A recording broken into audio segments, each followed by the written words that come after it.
हरे कृष्ण। तो हम सनातन गोस्वामी जी के विषय में चर्चा कर रहे थे। तो अभी हम मंगलाचरण पढ़ेंगे शॉर्ट में। ओम अज्ञानतिमिरान्धस्य ज्ञानाञ्जनशलाकया चक्षुरुन्मिलितं येन तस्मै श्रीगुरुवे नमः। श्रीचैतन्यमनोभीष्टं स्थापितं येन भूतले स्वयं रूपा कदा मह्यं ददाति स्वपदान्तिकं। वन्देऽहं श्रीगुरो श्रीयुतपदकमलं श्रीगुरुन् वैष्णवांश्च श्रीरूपं साग्रजातं सहगण रघुनाथान्वितं तं सजीवं साद्वैतं सावधूतं परिजनसहितं कृष्ण चैतन्य देवं श्री राधा कृष्ण पादान सहगण ललिता श्री विशाखान्वितांश्च। हे कृष्ण करुणा सिंधु दीनबंधु जगतपते गोपेश गोपिका कांत राधा कांत नमस्तुते। तप्त कांचन गौरांगी राधे वृंदावनेश्वरी वृषभानुसुते देवी प्रणमामि हरिप्रिय। वाञ्छाकल्पतरुभ्यश्च कृपा सिन्धुभ्य एव च पतितानां पावनेभ्यो वैष्णवेभ्यो नमो नमः। जय श्री कृष्ण चैतन्य प्रभु नित्यानंद श्री अद्वैत गदाधर शिवासादि गौर भक्तवृंद। हरे कृष्णा कृष्ण कृष्ण हरे हरे हरे राम राम राम हरे हरे। हमने एक बार ये चर्चा की थी कि चैतन्य महाप्रभु ने सनातन गोस्वामी जी को के साथ रहे, कितना समय रहे, और वैष्णविज्म पे चर्चा की कितना समय। जब सनातन गोस्वामी जी आए थे और काशी में महाप्रभु से मिले, तो वहां पे बहुत सारे प्रश्न उत्तर हुए और महाप्रभु वहां पे रहे कितने समय, कि महाप्रभु के साथ सनातन गोस्वामी रहे कितने समय रहे, किसी को मालूम है? Please raise your hand. Shaktimati माता जी, यस माता जी बोलिए। हरे कृष्णा प्रभु जी, दंडवत प्रणाम प्रभु जी। 2 महीने तक रही थी। Very good very good. 2 महीने रहे वहां पे। महाप्रभु ने सबसे पहले जो उनके भागवत धर्म की शिक्षा दी, जो उनके सिद्धांत बताए, उसमें सबसे पहली चीज क्या की? कृष्ण परम भगवान ने ये स्थापित किया। और जब ये स्थापित हो गया कृष्ण परम भगवान है, और जितने भी अन्य नाम है कृष्ण के अलावा, भगवान के अन्य अवतार, वो भगवान कृष्ण के अवतार है, कृष्ण का ही आदि स्वरूप है। साधना भक्ति और रागानुगा भक्ति के विषय में बड़ा विस्तार से बताया। हम्म, चैतन्य चरितमृत मध्य लीला का 20वां अध्याय में आप बहुत विस्तार से है, तो 20 से 24 तक है। 20, 21, 22, 23, 24 इसमें ये उनका आपस में जो चर्चा हुई इन 5 अध्यायों में है। हम्म, और 2 महीने उनको अपने साथ रखा, वैष्णव सिद्धांत में निपुण बना दिया।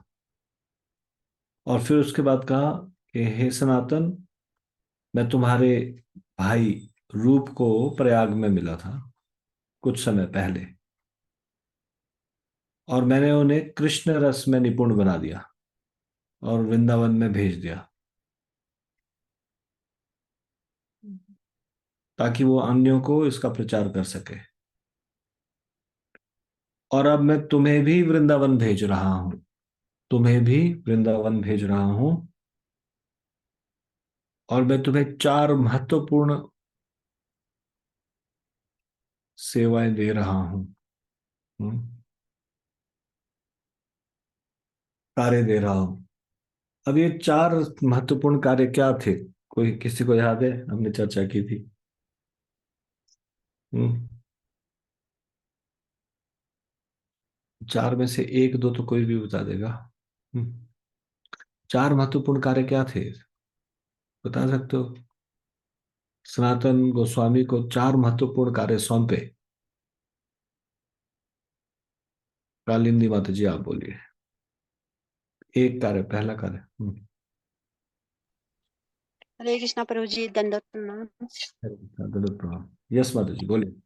उनको सनातन प्रभु जी, गोस्वामी जी को एक तो ग्रंथ की रचना करना था, उन्होंने ग्रंथ लिखने थे। और वहां पर जो प्रकार, वो जो विग्रह जो वो बिल्कुल मिट गए थे, उनको उनका प्रकाशन करना था। क्या मिट गए और थे? विग्रह जो भगवान के जो मंदिर थे वो सब कुछ लुप्त हो चुका था वृंदावन, तो उनको प्रकाशन करना था, भगवान के विग्रह जहां जहां। मंदिर नहीं थे, जी जो भगवान कृष्ण से संबंधित, लीला से संबंधित स्थान जी थे, जी, वो कृष्ण स्थान पे, हाँ के जी, स्थान को की खोज करनी थी, उनको प्रकट करवाना था एक चीज। प्रकाशित, उनका प्रकाशित करना जी। और और चलो और ठीक, बस इतना ही बताओ। रुको, शक्तिवती माता जी। हरे कृष्णा प्रभु जी, दंडवत प्रणाम। दंडवत प्रणाम। पहला निर्देश तो दिया था महाप्रभु ने, भगवान श्री कृष्ण की लीलाओं से संबंधित लीला स्त्रियों को प्रकट करना। ठीक है। और दूसरा दिया था शुद्ध भक्ति के सिद्धांतों को स्थापित करना। वेरी गुड, तीसरा वेरी दिया वेरी। था शुद्ध भक्ति के सिद्धांतों को स्थापित करना, यस यही है दूसरा। हाँ, तीसरा जी, तीसरा भगवान श्री विग्रहों को स्थापित करना। कृष्ण, भगवान और कृष्ण की विग्रहों को स्थापित करना, ठीक है। यस, चौथा था एक वैष्णव को आचार संहिता पर पुस्तक लिखना, और इसके अलावा उन भक्तों को भी का भी ध्यान रखना होगा जो मेरे अनुयायी हैं और संसार को छोड़कर वृंदावन में आते हैं। ठीक है, हाँ। ये हरे मेन कृष्ण। चार चीजें हैं। एक आचार संहिता लिखना, कि वैष्णव का आचरण कैसा होना चाहिए। हम्म। और ये चार चीजें पता चल गई? नहीं, अभी याद नहीं हुई किसी को याद हुई है चार चीजें क्या चीज? हम्म। अभी आप लोगों ने सुना ना, शक्तिवती माता जी से, कालिंदी माता जी ने भी बताया। शक्ति माता जी ने, मती माता जी ने नोट्स बनाए हुए, उन्होंने चार बिल्कुल सीक्वेंस में बताया। कोई बता सकता है, एज इट इज रिपीट कर सकता है? तो दोबारा से सुनो एक बार। भगवान कृष्ण की लीलाओं से संबंधित लीला स्थलियों की खोज करना, पहला। हम्म। शुद्ध भक्ति के सिद्धांतों की स्थापना करना, दूसरा। कृष्ण विग्रहों की स्थापना करना, तीसरा। और एक वैष्णव के आचरण के ऊपर एक आचार संहिता लिखना, को code book of conduct for the Vaishnavas. आप बता सकते हो चार क्या सीक्वेंस में? कौन बता सकता है? हाथ खड़ा करो। माधव प्रिया माता जी बोलिए। हरे कृष्णा प्रभु जी, दंडवत प्रणाम। पहला था भगवान कृष्ण की लीलाओं की संबंधित लीला स्थलियों को प्रकट करना। ठीक है। दूसरा था शुद्ध भक्ति के सिद्धांतों को स्थापित करना। ठीक है। तीसरा भगवान कृष्ण के विग्रह स्थापित करना, उन भगवान कृष्ण के विग्रह स्थापित करना। चौथा था वैष्णवों के आचार्य संहिता पुस्तक लिखना।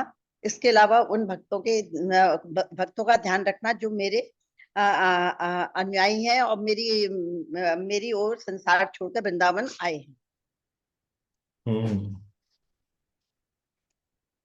Very good. हरे कृष्णा प्रभु जी, दंडवत प्रणाम। ठीक है, मैं अभी और लोगों से पूछता हूँ, यहाँ पे 30 लोग हैं। कौन बता सकता है कि क्या चार चार चीजें बोली थी? महाप्रभु ने चार जिम्मेवारियां क्या दी थी सतन गोस्वामी को? अभी जो आपने सुना, अभी क्या है बताओ? क्या सुना आप लोगों ने? रिपीट करो, वही तो रिपीट करना है जो अभी सुना। कौन कौन रिपीट करेगा? हम्म?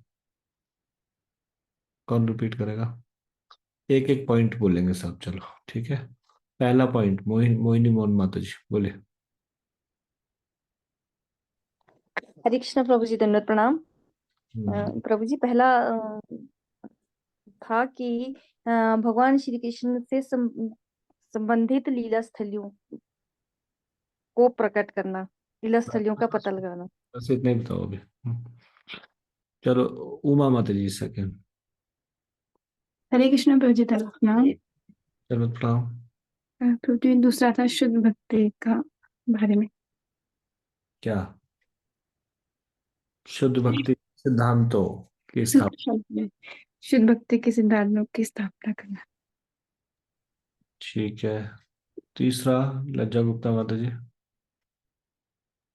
हरे कृष्णा प्रभु जी, दंडवत प्रणाम। जरूरत प्रणाम। श्री कृष्ण भगवान की विग्रहों की स्थापना करना। Very good, very good. Shri Krishna भगवान के विग्रहों की स्थापना करना। श्री कृष्ण भगवान के विग्रहों की स्थापना का मतलब है मंदिर भी खोलना, मंदिर में ही तो स्थापित करेंगे, है ना? मंदिर मंदिर। बनाना, स्थापना करना प्रभु जी। ठीक है, ठीक है। कविता नहीं की माता जी। हरे कृष्णा प्रभु जी, दंडवत प्रणाम। हरे कृष्णा ध्रुव। वैष्णव आचार संहिता लिखना। जी, वैष्णव आचार संहिता लिखना।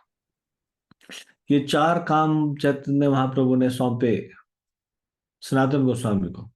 और इसके अलावा ये बात कही कि जो लोग वैराग्य लेके संसार को छोड़ के वृंदावन आएंगे, मेरे अनुयायी लोग,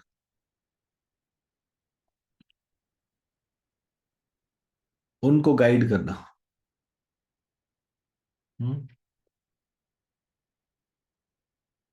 तो फिर सनातन गोस्वामी क्या कहते हैं कि हे प्रभु, यदि आप चाहते हैं कि मैं ये कार्य करूं तो आपको मुझे शक्ति प्रदान करनी पड़ेगी। आपको अपना चरण मुझ मेरे सिर पे रखना होगा। और वो महाप्रभु के सामने लंबे लेट गए, दंडवत प्रणाम। और फिर जब वो पूरा उनके सामने साष्टांग ऐसे लेट गए, चैतन्य महाप्रभु ने उनकी इच्छा पूरी कर ली। उन्होंने अपने चरण को उनके सिर पे रख दिया। इस तरह से उनको विशेष शक्ति दी। नहीं, चरण नहीं, उन्होंने उनके ऊपर आ, उनके हाथ शायद सिर पे रखा है, ऐसा लिखा है इसमें, हाथ को सिर पे रखा। और फिर सनातन गोस्वामी वृंदावन की ओर चल पड़े, लेकिन उनकी आंखों से आंसू नहीं रुक रहे थे। और हालांकि शरीर वृंदावन की ओर चल रहा था, लेकिन उनका हृदय और उनकी आत्मा ऐसे लगता था जैसे महाप्रभु के चरणों में ही छूट गई हो। अनमने मन से वो आगे चलते जा रहे थे।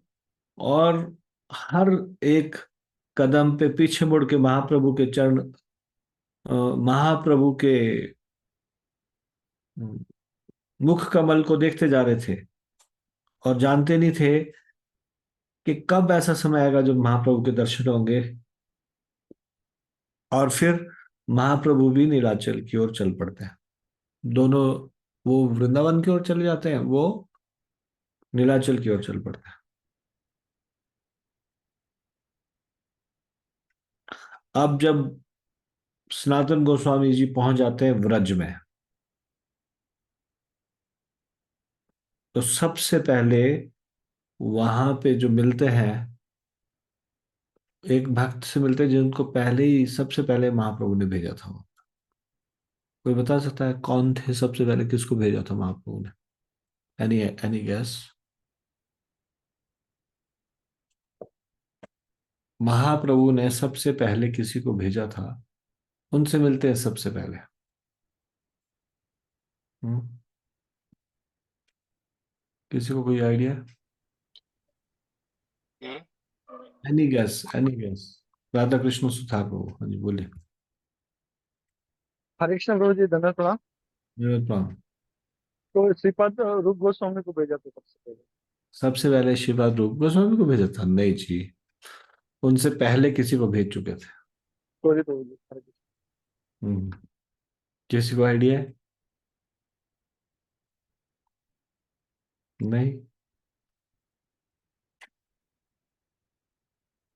मैंने एक बार लोकनाथ गोस्वामी जी की स्टोरी सुनाई थी आपको। लोकनाथ गोस्वामी उनके सहपाठी थे, सेम टोला, टोला गुरुकुल की तरह होता है, वहां पढ़ते थे। सब चीज छोड़ के आए, चैतन्य महाप्रभु के साथ पूरे जीवन भर रहूंगा, ये विचार करके। और चैतन्य महाप्रभु ने बोला कि आपको कृष्ण ने किसी विशेष कार्य के लिए मेरे पास भेजा है। सारी रात नींद नहीं आई ये सुन के कि कृष्ण ने मुझे किसी विशेष कार्य के लिए भेजा है। अगले दिन उनको बोला कि आपको बाकी का जीवन वृंदावन में बिताना है, आपको वृंदावन जाना होगा। लोकनाथ गोस्वामी बहुत दुखी थे। रोने लगे। उन्होंने कहा, मैं कृष्ण को नहीं जानता, मैं केवल आपको ही जानता हूं, आप ही है कृष्ण। हम्म। मुझे इस संसार में कृष्ण भी नहीं चाहिए, मुझे आप चाहिए। ऐसे करके लोकनाथ गोस्वामी रोने लगे। फिर उन्होंने कहा कि इष्ट की प्रसन्नता के लिए इष्ट को त्यागना भी पड़ता है कभी कभी। तो फिर उसके बाद उन्होंने कहा कि नहीं, आपको अभी जाना होगा वृंदावन। तब उनको दुखी देख के भूगर्भ गोस्वामी ने वॉलंटियर किया। वॉलंटियर किया मतलब अपने आप को स्वेच्छा से प्रस्तुत किया कि मैं इनके साथ जाऊंगा उनकी सहायता के लिए।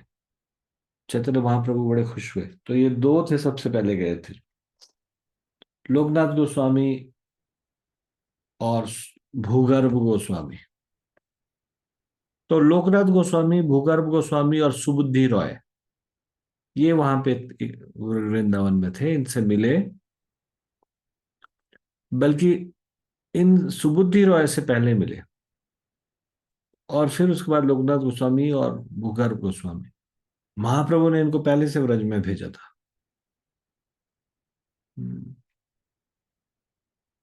तो उनसे मिलने के बाद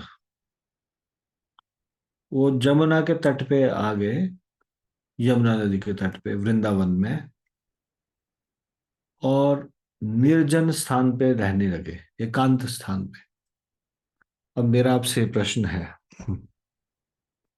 कौन सा था वो निर्जन स्थान यमुना के तट पे जहां पे सनातन गोस्वामी रहने लगे? बताइए। आप सब ने वो स्थान देखा है और बहुत बार स्टोरी भी सुनी है। कोई बता पाएगा आप में से? काजल गुप्ता माता जी, यस माता जी, बताइए। हरे कृष्णा प्रभु जी, धन्यवाद प्रणाम। दंडवत प्रणाम। सॉरी प्रभु जी, मैं गलत भी हो सकती हूँ, पर प्रभु जी एक बार कोशिश करके देख रही हूँ। ठीक। प्रभु जी राधा कौन प्रभु जी? नहीं जी, यमुना के तट पे। सॉरी प्रभु जी, हरे कृष्णा जी, धन्यवाद। यमुना के तट पे। एक हाथ खड़ा हुआ है, माधव प्रिया माता जी, हाँ बोलिए। हरे कृष्ण प्रभु धन्यवाद। मैं शायद मतलब अंदाजा ही लगा रही हूँ, निधिवन में आए थे शायद। Nidhivan, totally wrong. सॉरी प्रभु जी। एक और अंदाजा लगा रहे हैं, शची माता सेविका माता जी। हरे कृष्णा प्रभु जी, धन्यवाद प्रणाम प्रभु जी। प्रभु जी, हो सकता है मैं गलत हूँ। प्रभु जी, इमली तला। इमली तला, रॉन्ग। मोहिनी मोहन माता जी। हरे कृष्णा प्रभु जी, दंडवत प्रणाम। अ, प्रभु जी, शायद मेरा आंसर भी गलत हो। जहाँ शिव जी का मंदिर है, चिंताहरण। चिंताहरण महादेव, महादेव, हाँ जी। Totally wrong. वृंदावन से दूर है। केशी घाट, सॉरी। रुक्मणी प्रेमा माता जी, केशी घाट, केशी घाट, गलत भाई, आश्चर्य है मुझे। अच्छा, अब मैं कुछ हिंट दूंगा तो आप सब लोग सही आंसर दे पाओगे। हिंट दूं थोड़ा? हिंट ये है, अभी वहां पे अगर जब हम जाते हैं, सनातन गोस्वामी की भजन कुटीर अभी भी है वहां पे। अब तो मिल गया। हाथ खड़ा करो, बोलना नहीं है। रुक्मणी प्रेमा माता जी, हाँ जी बोलिए। चकलेश्वर महादेव प्रभु जी। ओ कृष्ण, चकलेश्वर महादेव तो गोवर्धन में है। संदीप कुमार जी। हरे कृष्णा प्रभु जी, धन्यवाद प्रणाम। प्रभु जी गलत भी है। ये राधा मदन मोहन मंदिर है क्या प्रभु जी, जहाँ पे अभी है? बोल, आप सही सही सही सही रास्ते पे आ गए। वृंदावन का पहला मंदिर कौन सा है?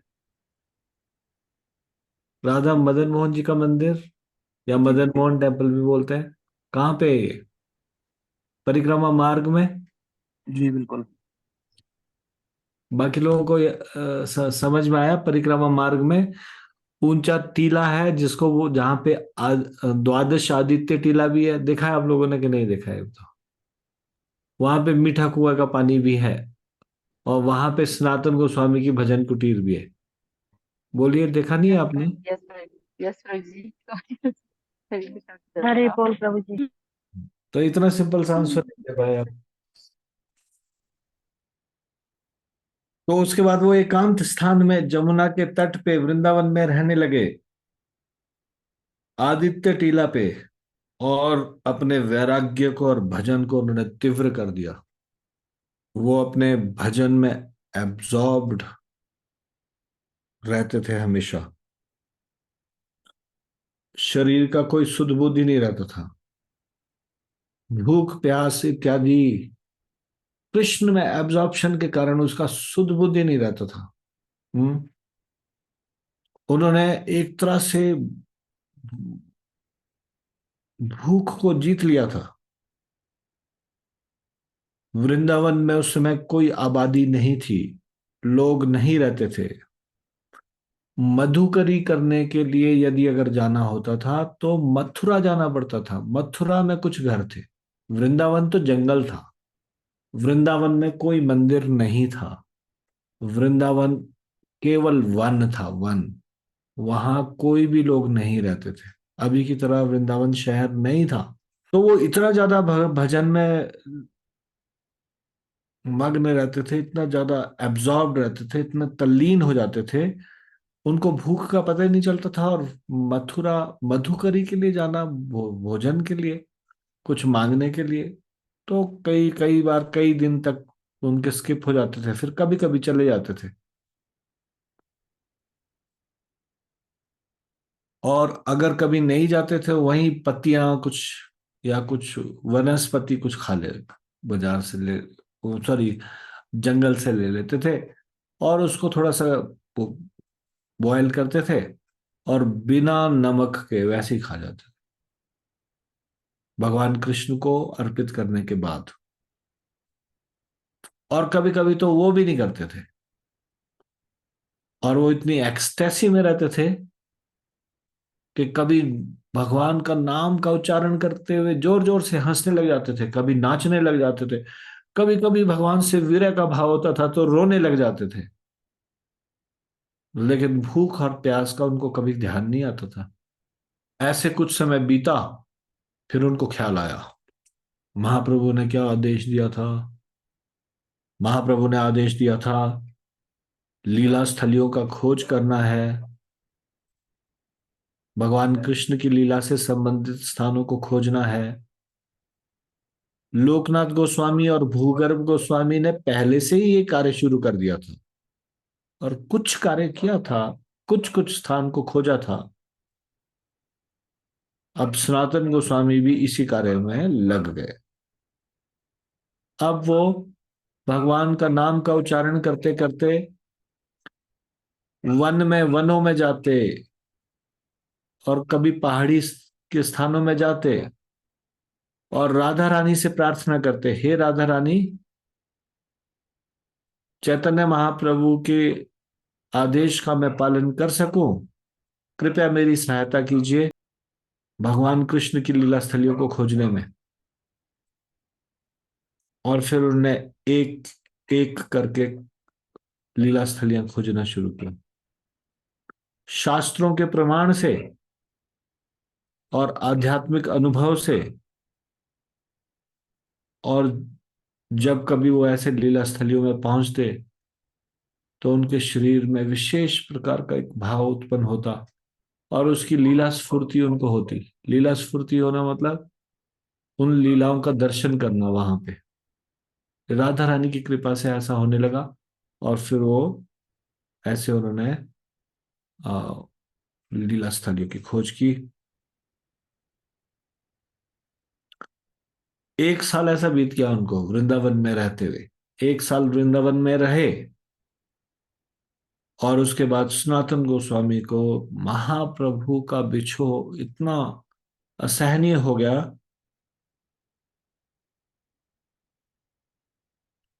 महाप्रभु ने उनको ये कहा था कि तुमसे मैं भविष्य में नीलाचल में मिलूंगा एक बार। तो उन्होंने कहा कि महाप्रभु ने तो कहा ही है कि भविष्य में कभी वो नीलाचल में मिलेंगे। अभी महाप्रभु का विरह, उनसे मिलने की तीव्र इच्छा, इस कारण वो एक साल बाद चल पड़े नीलाचल की ओर। झारखंड के जंगलों से गए और उस रास्ते में कभी भोजन ना मिलना और कभी इस प्रकार से चलते रहना, भगवान के में मग्न होके, उस रास्ते में भोजन मिलना भी मुश्किल था। तो उनको एक बीमारी हो गई और वो बीमारी थी, उनके शरीर में फोड़े हो गए और उनमें से पस निकलती थी। ये जब बीमारी उनको हुई, हम्म,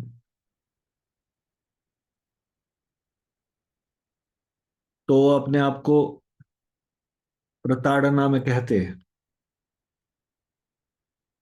कि एक तो मैं मुसलमान राजा की सेवक था, हुसैन शाह का, इसलिए पहले से ही अपवित्र था, अछूत था,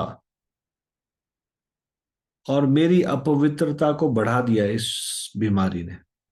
अब मेरे शरीर से ये पस निकलता रहता है तो मैं और ज्यादा अपवित्र हो गया। इस अपवित्रता के कारण मैं जगन्नाथ के भगवान के मंदिर में नहीं जा पाऊंगा। और फिर इतना अपवित्र शरीर के कारण कैसे मैं महाप्रभु के पास जा पाऊंगा, क्योंकि महाप्रभु तो मंदिर के नजदीक में रहते हैं और वहां पे बहुत सारे मंदिर के सेवायत, पुजारी वहां से जाते रहते हैं। गलती से किसी ने मेरे शरीर को छू लिया तो इसका मतलब मेरा बहुत बड़ा अपराध हो गया।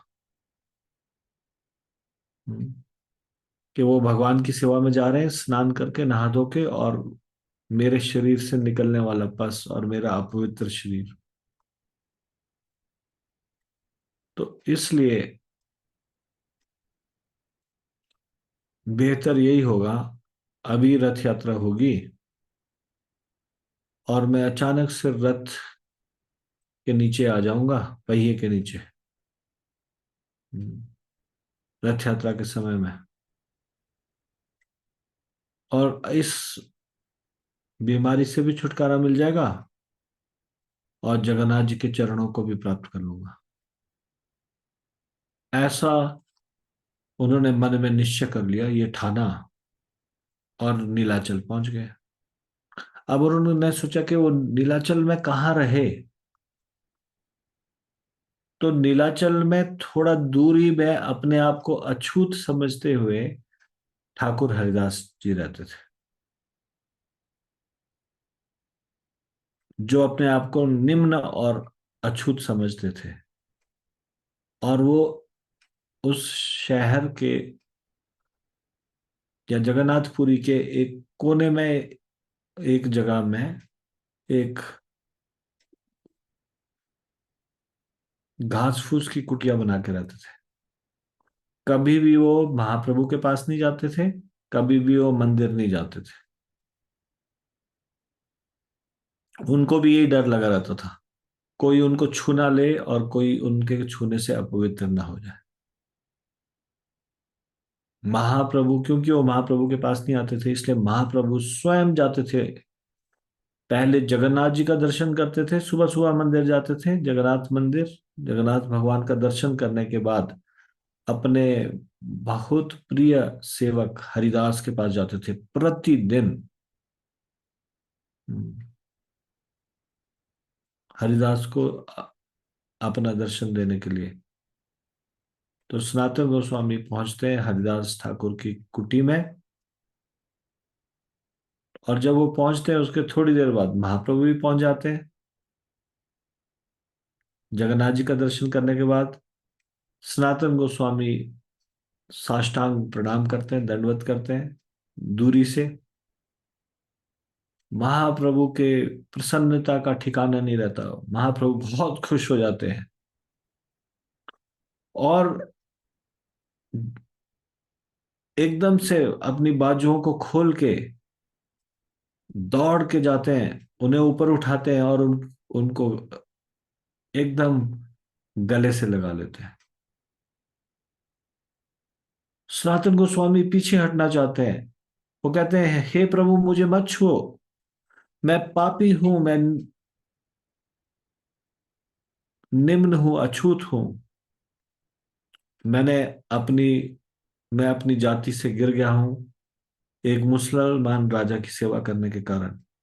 और सबसे उससे भी बड़ी बात यह है कि मेरे शरीर से ये पीक निकल रहा है इन फोड़ों से, और जब ये आपके शरीर को छुएगा तो मेरे और पाप बढ़ जाएंगे। लेकिन महाप्रभु कहाँ सुनने वाले थे। महाप्रभु ने जबरदस्ती, वो पीछा हट रहे थे तब भी उनको गले से लगा लिया, और एक बार नहीं, बार बार। उनके हृदय में जो प्रेम सनातन गोस्वामी के लिए था, और सनातन गोस्वामी के फोड़ों में से निकलने वाला पस महाप्रभु के पूरे शरीर में लग गया। अब सनातन गोस्वामी की आत्मग्लानि ने सारी सीमाएं तोड़ दी थी, बहुत दुखी थे। महाप्रभु ने कहा सनातन गोस्वामी को कि वो हरिदास ठाकुर के साथ उस कुटी में रहे। सनातन गोस्वामी कभी भी जीवन में जगन्नाथ मंदिर नहीं गए। हरिदास ठाकुर के तरह ही वो सुबह उठते और जगन्नाथ जी के चक्र को देखते और वहीं से प्रणाम करते। ऐसा कहा जाता है कि मंदिर का जो चक्र है ऊपर, उसको देखना मतलब है साक्षात जगन्नाथ जी के दर्शन करना। महाप्रभु जी प्रतिदिन भक्तों को लेके वहां पे आते और प्रतिदिन सनातन गोस्वामी को गले से लगाते और कृष्ण लीला से संबंधित बातें करते। सनातन गोस्वामी के शरीर के में फोड़े हुए थे, उससे निकलने वाला पस महाप्रभु के शरीर में लगता, और ये रोज महाप्रभु नहीं मानते थे, रोज उनको गले से लगाते थे। तो उनको बहुत आत्मग्लानि होने लगी और ये शरीर को समाप्त कर देना चाहिए, ऐसा विचार बलवती होने लगा, ऐसा विचार। वो सोचने लगे कैसे जल्दी से जल्दी इस शरीर को छोड़ा जाए, ये कितना कितना कठिन है। ये महाप्रभु इस शरीर को छूते हैं और उनका शरीर दूषित हो जाता है। एक दिन महाप्रभु आए और कहने लगे, सनातन, कृष्ण को आत्महत्या से प्राप्त नहीं किया जा सकता। अगर कृष्ण को आत्महत्या से प्राप्त किया जाता तो कोई भी हजारों बार आत्महत्या करने के लिए तैयार हो जाता कृष्ण की प्राप्ति के लिए। कृष्ण की प्राप्ति तो भजन के द्वारा ही हो सकती है, भक्ति के द्वारा ही हो सकती है, और किसी भी प्रकार से कृष्ण की प्राप्ति नहीं हो सकती। सनातन गोस्वामी एकदम आश्चर्यचकित थे। जब उन्होंने महाप्रभु से सुना तो वो बहुत आश्चर्यचकित थे, क्योंकि उन्होंने अपना ये प्लान किसी को भी नहीं बताया था आज तक कि वो शरीर को त्यागना, आत्महत्या करना चाह रहे। और वो आश्चर्य से बोले, हे प्रभु, आप तो सर्वज्ञ है, आप सर्वशक्तिशाली है, मैं आपके हाथों की पुतली हूं।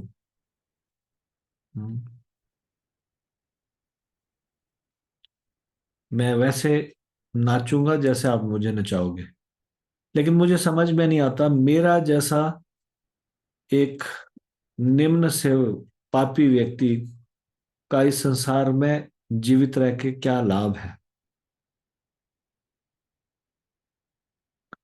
महाप्रभु कहते हैं, सनातन, तुमने मुझे मेरी शरण ग्रहण की है, अब तुम्हारा शरीर मेरी संपत्ति है, और तुम किसी और की संपत्ति को कैसे नष्ट कर सकते हो?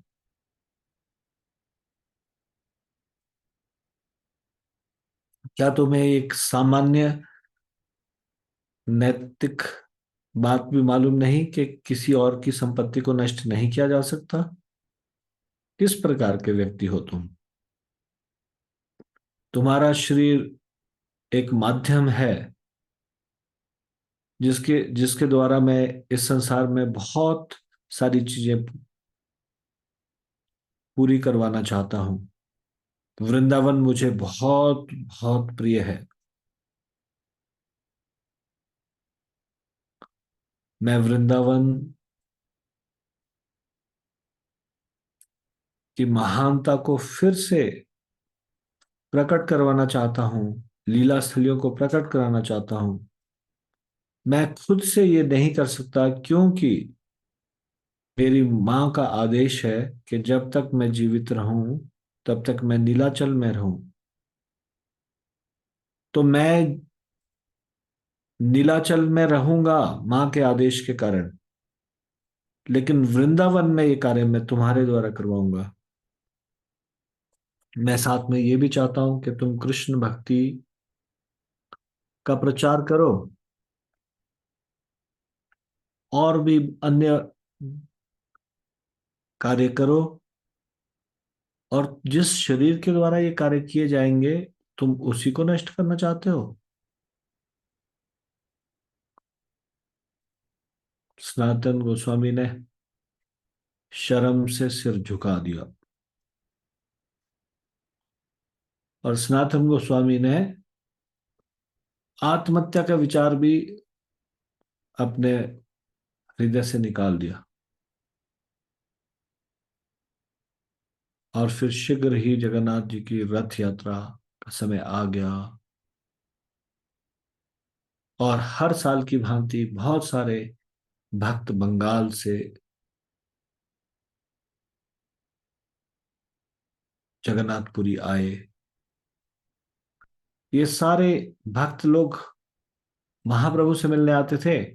महाप्रभु ने सब भक्तों को सनातन गोस्वामी से मिलवाया, और फिर सब लोगों से सनातन गोस्वामी को आशीर्वाद दिलाया। उन्होंने कहा इन्हें आशीर्वाद दीजिए, ताकि इनको जो महत्वपूर्ण कार्य दिए गए हैं वो उनको पूरा कर सके। महाप्रभु कह रहे हैं इन भक्तों को, सनातन को आशीर्वाद दीजिए। एक दिन ज्येष्ठ के महीने में महाप्रभु सनातन गोस्वामी को टेस्ट करना चाहते हैं। सनातन गोस्वामी को यमेश्वर टोटा में बुलाते हैं, जहां दोपहर की भिक्षा के लिए उनको बुलाया जाता है।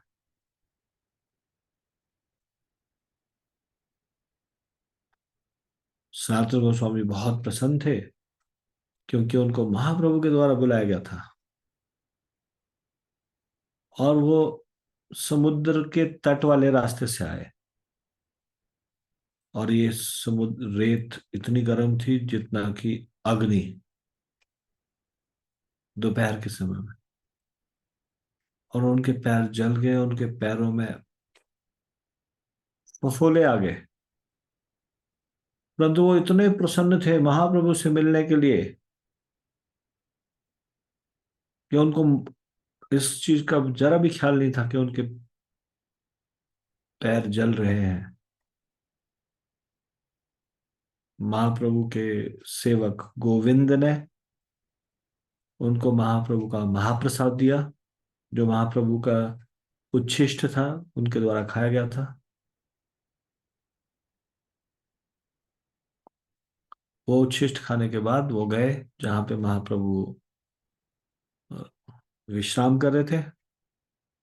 महाप्रभु ने सनातन गोस्वामी से कहा,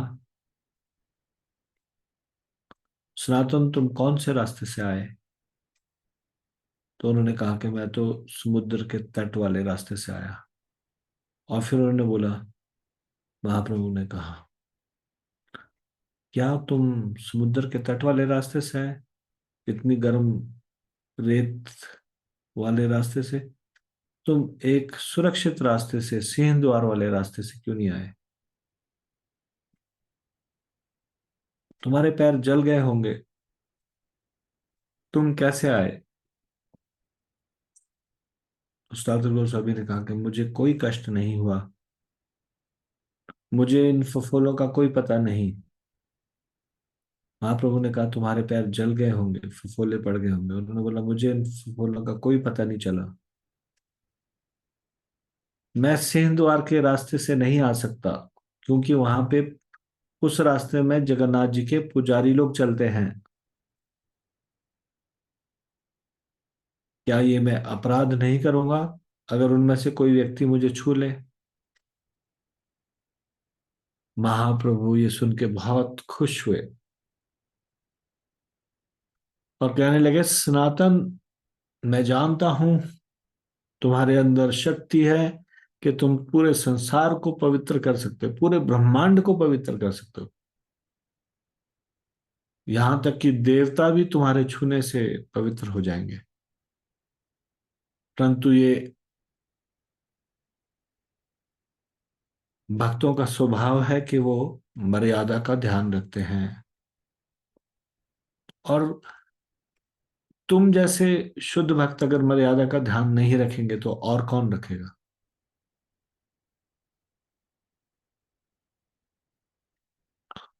और इस प्रकार से महाप्रभु ने फिर से सनातन गोस्वामी को प्रेम से गले लगाया, और फिर से सनातन गोस्वामी के शरीर का पस उनके शरीर में लग गया। ये पस महाप्रभु को ऐसे महसूस होता था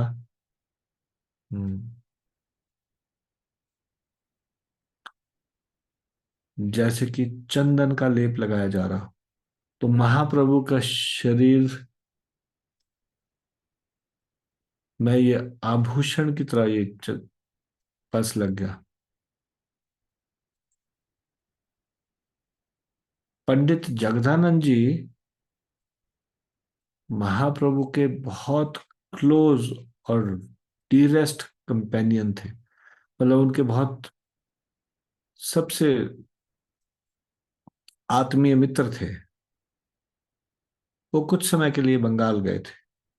जब वो वापस आए तो उन्हें पता चला सनातन आए हैं वृंदावन से, तो वो सनातन गोस्वामी से मिलने गए। सनातन गोस्वामी ने उनसे कहा, पंडित जी, सब उनको पंडित जी कहते थे, जगदानंद पंडित। तो उन्होंने कहा, पंडित जी, मैं एक बहुत बड़ी दुविधा में हूं आजकल। आप तो महाप्रभु के बड़े अंतरंग हो, प्रिय हो, कृपया मुझे सलाह दीजिए। महाप्रभु प्रतिदिन मुझे गले से लगाते हैं, और उनका सुनहरा शरीर मेरे इस जहरीले पस से दूषित हो जाता है। इससे मुझे बहुत कष्ट होता है। मैंने इस कष्ट से छुटकारा पाने के लिए एक बार आत्महत्या की सोची, परंतु महाप्रभु को पता चल गया और महाप्रभु ने मुझे चेतावनी दी। अब मुझे समझ में नहीं आता मैं क्या करूं। महाप्रभु तो जगदानंद जी के जीवन और आत्मा थे। वो कैसे ये सहन कर सकते थे कि महाप्रभु के शरीर में किसी का पस से दूषित हो जाए?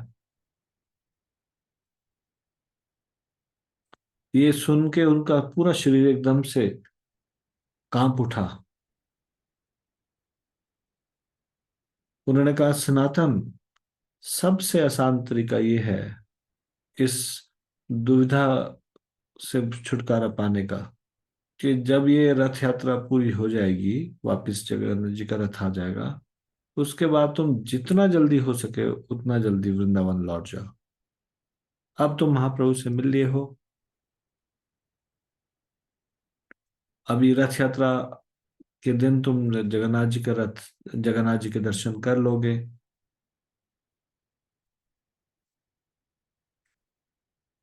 और फिर उसके बाद प्रत्येक दिन तुम्हारे लिए भी कष्ट का दिन होगा, और हमको भी महाप्रभु को तुम्हारे शरीर के निकले हुए पस से लिपटते हुए देखना कष्ट का समय होगा।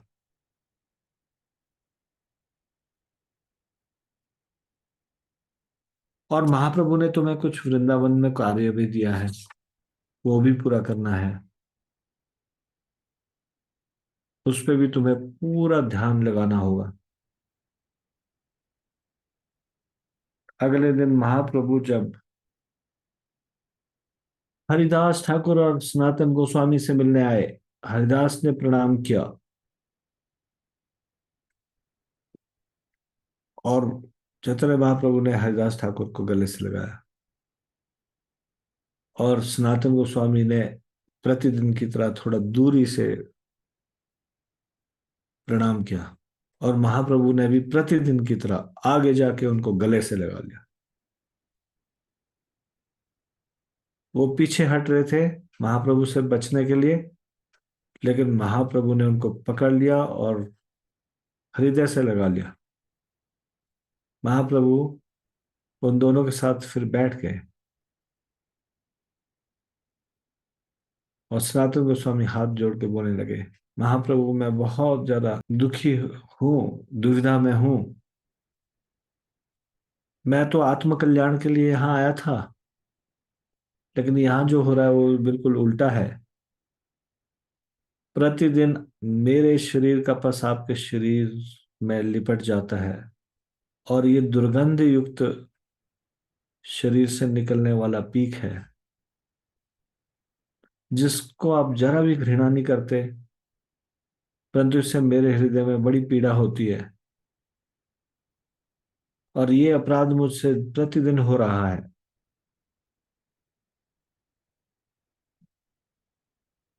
इसलिए यदि मुझे आप अनुमति दे तो मैं जल्दी वृंदावन जाना चाहता हूँ।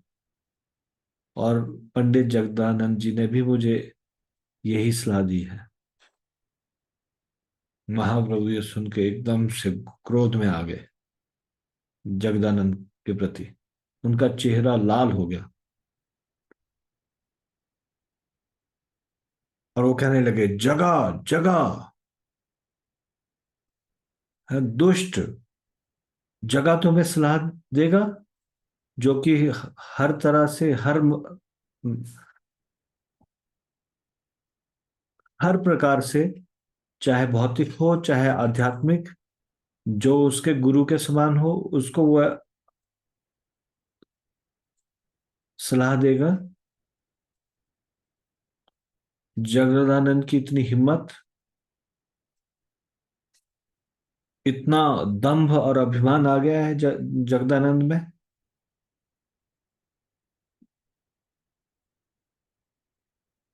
सनातन गोस्वामी कुछ समय तक महाप्रभु को देखते रहे, कैसे महाप्रभु क्रोधित हो गए। सनातन गोस्वामी महाप्रभु का उनके प्रति प्रेम देखकर, सनातन गोस्वामी के प्रति प्रेम देखकर उनके आंखों में अश्रु आ गए, और वो गालों से नीचे बहने लगे। उन्होंने महाप्रभु के चरणों को पकड़ लिया दोनों हाथों से और कहा, महाप्रभु अब मुझे समझ में आया, ये जगदानंद कितना भाग्यशाली है और मैं कितना अभाग्यशाली, दुर्भाग्यशाली हूं। आप जगदानंद जी को अपना समझते हैं, इसलिए आप उन्हें डांटते हैं। आप उन्हें डांट कर उन्हें अमृत का प्याला पिला रहे हो, अपने प्रेम के अमृत का प्याला पिला रहे हो, और मुझे आप बाहरी व्यक्ति समझते हो, और मुझे प्रशंसा का और आदरपूर्वक व्यवहार रूपी एक कड़वा प्याला प्याला पिला रहे हो।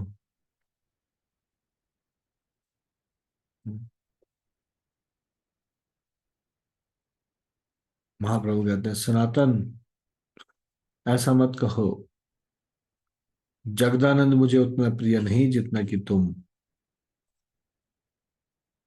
मैंने उससे डांटा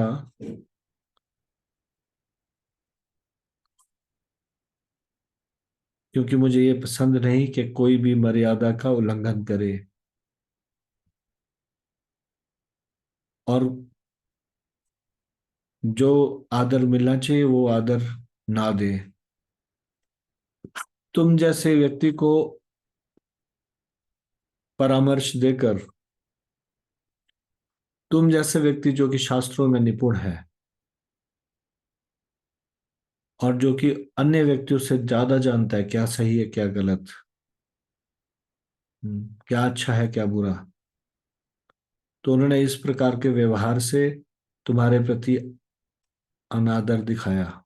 और मैं तुम्हारी प्रशंसा करता हूं तुम्हारे गुणों के कारण। ऐसा नहीं कि मैं तुम्हें अपना नहीं मानता इसलिए मैं तुम्हारी प्रशंसा करता हूं। मेरा तुम्हें गले लगाना पसंद नहीं क्योंकि तुम सोचते हो कि तुम्हारा शरीर अपवित्र है, परंतु तुम्हारा शरीर एक अमृत के समान है क्योंकि ये शरीर अप्राकृत है।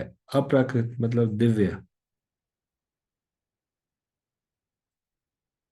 तुम्हें मालूम है, दीक्षा के समय में जब शिष्य गुरु और कृष्ण के समक्ष शरण, गुरु की और कृष्ण की शरण लेता है, तो उसके बाद शिष्य, तो उसके बाद कृष्ण उसके शरीर को चिन्हमय बना देते हैं अपने समान,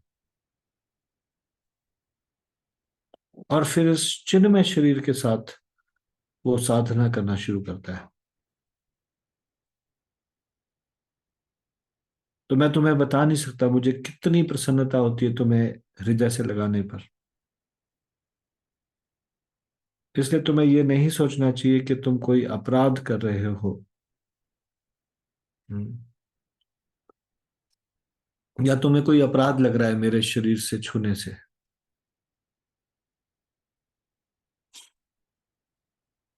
और फिर महाप्रभु उनको बोलते हैं, तुम इस साल यहीं रहो,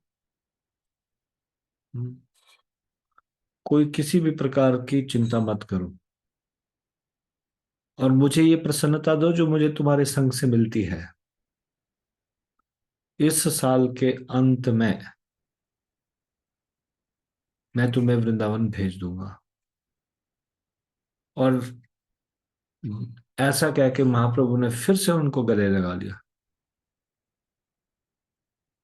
और अब की बार एक चमत्कार हुआ। अब की बार ये चमत्कार हुआ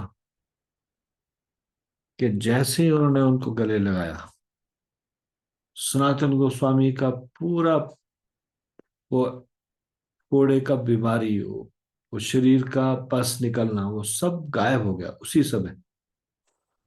और महाप्रभु के शरीर जैसा चमक शरीर उनका बन गया, गोल्डन कलर का।